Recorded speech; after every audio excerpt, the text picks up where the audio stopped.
और अब बात करते हैं हाथरस भगदड़ के मुख्य आरोपी और बाबा सूरजपाल के राजदार देव प्रकाश मधुकर की, जिसे 14 दिन की न्यायिक हिरासत में जेल भेजा गया है।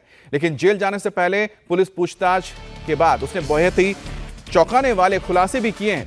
मधुकर ने कहा कि बाबा के पॉलिटिकल कनेक्शन और उसकी जो मनी ट्रेल है उसको लेकर कई राज खोले हैं। मधुकर के बयान के बाद अब पुलिस बाबा से जुड़े संगठनों के बैंक खाते भी खंगाल रही है और साथ ही चल अचल संपत्ति और मिलने वाले फंड की मनी ट्रेल का पता लगाया जा रहा है। इसके साथ ही मधुकर ने बताया कि वो कुछ समय से राजनीतिक पार्टियों के संपर्क में था। ऐसे में सवाल उठता है कि क्या बाबा को राजनीतिक पार्टी अपने फायदे के लिए फंड भी देते हैं।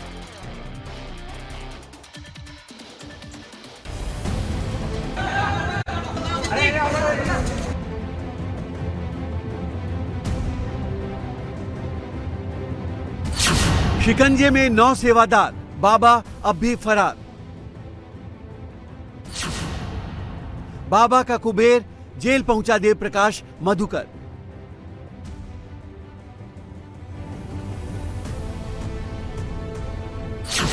हादसे की खुली गुत्थी, सामने आई डरावनी तस्वीर। हाथरस भगदड़ के मामले में पुलिस का आरोपियों पर दस्ता जा रहा है। एक तरफ जहां मुख्य आरोपी और बाबा का राइट हैंड देव प्रकाश मधुकर को 14 दिनों की न्यायिक हिरासत में भेज दिया गया, तो दूसरी तरफ यूपी पुलिस ने 2 और आरोपियों को गिरफ्तार किया। दोनों गिरफ्तार आरोपियों के नाम राम प्रकाश शाक्य और संजू यादव है। पुलिस अब तक इस मामले में 9 आरोपियों को गिरफ्तार कर चुकी है। शनिवार को मुख्य आरोपी देव प्रकाश मधुकर और संजू यादव को जब हाथरस के कोर्ट ले जाया जा रहा था, तब जल्दी चलने के दौरान वो मुंह के बल गिर गया। हालांकि पुलिस के जवान उसे तुरंत उठाकर कोर्ट रूम के अंदर ले गए, जिसके बाद दोनों को 14 दिन के लिए न्यायिक हिरासत में जेल भेज दिया गया। इस समय 8 बंदी कारागार में निरुद्ध हो चुके हैं, जिसमें से 6 बंदी के रूप में परसों निरुद्ध हुए थे। 2 बंदी, एक मधुकर और संजू यादव, जो आज कारागार में निरुद्ध हुए हैं और सभी 105 बीएनएस में और 238, 110 बीएनएस की धाराओं में निरुद्ध हुए हैं। वहीं राम प्रकाश शाक्य को आज कोर्ट में पेश किया जाएगा।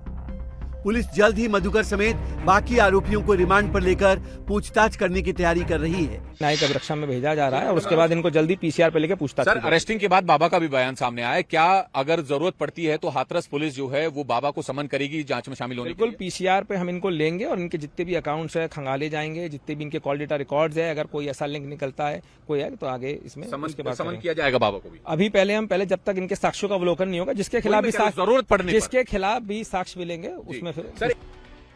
हाथरस कांड में देव प्रकाश मधुकर की गिरफ्तारी को बड़ी कामयाबी माना जा रहा है। बड़ी कामयाबी इसलिए क्योंकि मधुकर ही बाबा सूरजपाल का फंड रेजर हुआ करता है, जो बाबा के बड़े बड़े सत्संग का आयोजन और उसका खर्च की देखरेख करता था। मधुकर की गिरफ्तारी के बाद पुलिस अब बाबा से जुड़ी संस्थाओं के बैंक खाते, चल अचल संपत्ति और मनी ट्रेल की जांच में जुट गई है। देव प्रकाश मधुकर बाबा सूरजपाल की संस्था में काफी दिनों से जुड़े होने के कारण बड़ा फंड रेजर बन गया था। इसका काम संगठन को चलाने और सत्संग कराने के लिए पैसे इकट्ठे करना था। शुरुआती पूछताछ में मधुकर ने फंडिंग को लेकर बेहद चौंकाने वाला खुलासा किया है। मधुकर ने बताया है कि कुछ दिन पहले कुछ राजनीतिक पार्टियों से संपर्क किया गया था। ऐसे में बड़ा सवाल ये है कि क्या देव प्रकाश मधुकर किसी राजनीतिक दल से जुड़ा था? क्या बाबा किसी राजनीतिक दल के नेताओं के संपर्क में था? बाबा के सत्संग का बजट कितना होता था और चंदा कितना मिलता था? बाबा को मिलने वाले चंदे का हिसाब किताब कौन रखता है? पुलिस अब इस एंगल से भी जांच कर रही है कि कहीं किसी सियासी पार्टी ने अपने वोट बैंक को बढ़ाने के लिए तो बाबा को फंडिंग नहीं की। देखिए, पूछताछ में बताया है कि कहीं ना कहीं किसी राजनीतिक दल द्वारा इनको पोषित किया जा रहा है और बाकी बैंक अकाउंट की डिटेल्स। सर, एक आखिरी सवाल, फंडिंग का बता दीजिए। फंडिंग का रेजर था ये? अभी इसमें हम लोग इसमें फंडिंग बता रहे हैं कि लोगों को द्वारा इनमें डोनेशन होता था और इनके द्वारा जो डोनेशन की पर्चियां हैं वो मांगी जा रही हैं कि अपने साक्ष्य के संकलन में ये बताएंगे कि ये पैसा जो रेज करा है फंड रेजर के रूप में इनकी अहम भूमिका थी। पैसा कहाँ से आया, क्या मनी ट्रेल थी, कौन डोनर्स थे, उसकी लिस्ट तैयार करी जा रही है। और एक ये बृहद विवेचना है, इसमें लंबी चौड़ी टीम लगेगी, हमारी रेवेन्यू के ऑफिशियल्स भी लग रहे हैं और उसके बाद इसमें जो भी कार्रवाई है वो करी जाएगी। बाबा सूरजपाल के वकील एपी सिंह ने पुलिस के चंदे लेने के दावे को सिरे से खारिज कर दिया है। उनका कहना है कि बाबा किसी से कोई चंदा नहीं लेते हैं और ना ही किसी के लिए वोट की अपील करते हैं। वहीं पुलिस की पूछताछ में देव प्रकाश मधुकर ने बताया है कि आयोजकों ने जानबूझकर भीड़ के बीच से बाबा की गाड़ी को निकाला। आयोजकों को पहले ही भगदड़ मचने की आशंका थी। बेकाबू भीड़ को रोकने की कोई कोशिश नहीं की गई। मधुकर के इस बयान के बाद पुलिस अब इस एंगल से भी जांच कर रही है कि कहीं घटना के पीछे कोई साजिश तो नहीं है। लेकिन अभी भी कई ऐसे सवाल हैं जिनके जवाब पुलिस को मधुकर और दूसरे आरोपियों से जानने हैं। मसलन हाथरस में भगदड़ कैसे मची? 80,000 की परमिशन तो फिर 2.5 लाख की भीड़ कैसे जुटी? हाथरस में भगदड़ किसने मचाई और भक्तों पर डंडा चलाने का ऑर्डर किसने दिया? हादसे के वक्त बाबा नारायण सरकार हरि कहां था? जब पुलिस देव प्रकाश को मेडिकल के लिए ले गई उस वक्त मीडिया ने भी यही सवाल पूछे, लेकिन मधुकर ने एक सवाल का भी जवाब नहीं दिया। लेकिन पुलिस के लिए इन सवालों का जवाब पाना बेहद जरूरी है। क्या हुआ था परमिशन नीचे मधुकर बताइए क्या हुआ? क्या कहेंगे? 123 गया मधुकर क्या हुआ था? क्या कहना चाहेंगे आप? मधुकर बताइए क्या हुआ? कितनी बार फोन आया बाबा? कितनी बार फोन आया? अरे 80,000 की परमिशन थी 2 लाख 2.5 लाख कैसे आए? बताइए मधुकर जी, बताइए मधुकर जी, मधुकर क्या 2.5 लाख की परमिशन थी कैसे आए 80,000? बताइए मधुकर, इसमें शामिल है आपके अलावा? बताइए किसका कॉल आया था? क्या षड्यंत्र है इसमें? बताइए मधुकर, बताइए क्या बात हुई? कितने लोग शामिल हैं इसमें? अरे क्या बात हुई बताइए। जिस वक्त हादसा हुआ उस वक्त मधुकर कहां था? क्या सत्संग में उसने असामाजिक तत्वों को देखा था? क्या उसे भगदड़ के पीछे कोई साजिश दिखती है? मधुकर के अलावा दूसरे सेवादारों की क्या भूमिका रहती है?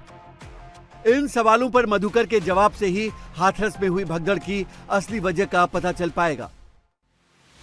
वहीं हाथरस हादसे की जांच के लिए बने न्यायिक आयोग ने अपनी जांच तेज कर दी है। शनिवार को टीम ने घटनास्थल का दौरा किया। इस दौरान टीम ने मैप के जरिए पूरे कार्यक्रम का निरीक्षण किया। टीम ने भरोसा दिलाया है कि वो 2 महीने के अंदर अपनी रिपोर्ट योगी सरकार को दे देगी। जांच के दौरान उसे जिससे भी पूछताछ करनी होगी उसे बुलाया जाएगा। किधर से गए, किधर से आए, कितना रश रहा होगा, what are the exit points, क्या कैपेसिटी हो सकती है, कहां पर वो जो समागम उनका हो रहा था वो कहाँ हुआ, तो we will have our own influence in the light of the documentations. जिसको भी हम जरूरत समझेंगे, छोटे से बड़े इंक्लूडिंग, जिससे भी जरूरत समझेंगे सबसे पूछ। वहीं हाथरस हादसे पर सियासत भी जमकर हो रही है। एसपी मुखिया अखिलेश यादव ने कहा कि यूपी शासन प्रशासन हाथरस हादसे में अपनी नाकामी छुपाने के लिए छोटी मोटी गिरफ्तारियां दिखाकर सैकड़ों लोगों की मौत से अपनी जिम्मेदारी का पल्ला झाड़ना चाहता है। वहीं बीएसपी सुप्रीमो मायावती भी हाथरस हादसे के जरिए अपनी सियासत चमकाने में जुट गई हैं। मायावती का कहना है कि हाथरस कांड में बाबा भोले समेत अन्य जो भी दोषी हैं उनके विरुद्ध सख्त कार्रवाई होनी चाहिए। साथ ही अंधविश्वास और पाखंडवाद से दूर रहने के लिए लोगों को बीएसपी से जुड़ना होगा। अब इस मामले पर सियासत चाहे जितनी भी हो, हादसे को लेकर योगी सरकार पहले ही साफ कर चुकी है कि दोषियों को किसी भी कीमत पर बख्शा नहीं जाएगा, क्योंकि सवाल 121 बेगुनाहों की मौत का है।